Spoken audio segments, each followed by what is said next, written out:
వేలాది మంది మా తెలంగాణ ఆడబిడ్డలు ఇక్కడికి వచ్చి మా లక్ష్ములందరూ మా ప్రభుత్వాన్ని ఆశీర్వదించడానికి వాళ్ళందరూ ఇక్కడికి రావడం జరిగింది. మనస్ఫూర్తిగా వారికి ధన్యవాదాలు తెలియజేస్తూ మా లక్ష్మి పథకం ద్వారా 1 కోటి మంది ఆడబిడ్డలను కోటీశ్వరులను చేయాలన్నది మా ప్రభుత్వ సంకల్పం. మహిళలు తయారు చేసే ఉత్పత్తులకు సరైన మార్కెటింగ్ సదుపాయం కల్పిస్తాం. వాళ్ళ ఉత్పత్తులను మార్కెటింగ్ చేసుకోవడానికి హైటెక్ సిటీ పక్కన శిల్పారామం దగ్గర 3 ఎకరాల స్థలాన్ని వందలాది స్టాళ్లను పెట్టుకోవడానికి వాళ్ళకి స్థలాన్ని కేటాయించడం జరిగింది.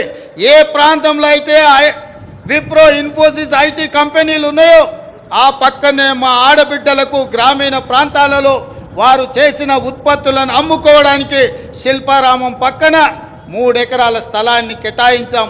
అందులో వాళ్ళ ఉత్పత్తులను సగర్వంగా ఈ ప్రపంచానికి పరిచయం చేసే అవకాశం ఉంది. ఆ విధంగా మా ఆడబిడ్డలను పారిశ్రామికవేత్తలను చేసి కోటీశ్వరులుగా మార్చాలనే సంకల్పం మా ప్రభుత్వం తీసుకున్నది. మా ఆడబిడ్డల ఆశీర్వాదం మాకు ఎప్పుడు ఉండాలని నేను వారికి విజ్ఞప్తి చేస్తున్నా. ఇదే కాదు, ఈనాడు వంటలో ఇల్లాలు సంపాదించిన సొమ్ము సిలిండర్కే ఖర్చు అవుతున్నది. కాబట్టి 1200 రూపాయలు ఉన్న సిలిండర్ను ఈనాడు 500 రూపాయలకి ఆడబిడ్డలకు అందించడం ద్వారా ఆడబిడ్డల కళ్ళల్లో కన్నీళ్లు రావద్దు, ఆ కుటుంబాలు సంతోషంగా ఉండాలి, ఆడబిడ్డలకు అండగా నిలబడాలని 500 రూపాయలకే ఈనాడు మా ప్రభుత్వం సిలిండర్ను అందించడం జరుగుతుంది. అదేవిధంగా మిత్రులారా, తెలంగాణ ముందు పలు సవాళ్లు కూడా ఉన్నాయి.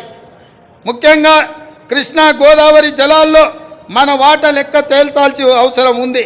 10 ఏళ్ళైనా నీటి పంపకాలు జరగలేదు. కేంద్రంపై ఒత్తిడి తెచ్చి త్వరగా నీటి వాటాలు సాధించుకొని సాగునీటి ప్రణాళికలు సమర్థవంతంగా అమలు చేసుకోవాలన్నది ప్రజాప్రభుత్వం యొక్క ఆలోచన. హైదరాబాద్ ఉమ్మడి రాజధానికి ఈ రోజుతో కాలం చెల్లింది. ఆంధ్రప్రదేశ్లో ఆస్తుల విభజనకు సంబంధించి ఈ సమస్యలను సాధ్యమైనంత త్వరగా పరిష్కరించుకుంటాం. అదేవిధంగా మిత్రులారా, తెలంగాణ ప్రపంచానికి ఒక దిక్సూచి కావాలి. విశ్వవేదికపై తెలంగాణ విజయ పతాక సగర్వంగా ఎగరాలి. పల్లె కన్నీరు పెడుతుందో అని ఒకనాడు ఆవేదనతో పాడిన తెలంగాణ పల్లెలు ఇకపై పచ్చని పైరులతో, పాడి పంటలతో, రైతుల ముఖాలలో చిరునవ్వులతో వెలగాలి. ఒకనాడు పొట్ట చేత పట్టుకొని పట్నంకు వచ్చిన యువత రేపటి నాటి ప్రపంచానికి మన సత్తా చాటే శక్తిగా మారాలి. తెలంగాణ ఇతర రాష్ట్రాలతో కాదు, ప్రపంచంతో పోటీ పడుతుందని నిరూపించాలి. మనకు శక్తి ఉంది, మనకు సత్తా ఉంది, తెలివి ఉంది, తెగింపు ఉంది, తాగాల చరిత్ర ఉంది. ఏం తక్కువ తెలంగాణకు? హైదరాబాద్ మన బ్రాండు ప్రపంచ నెంబర్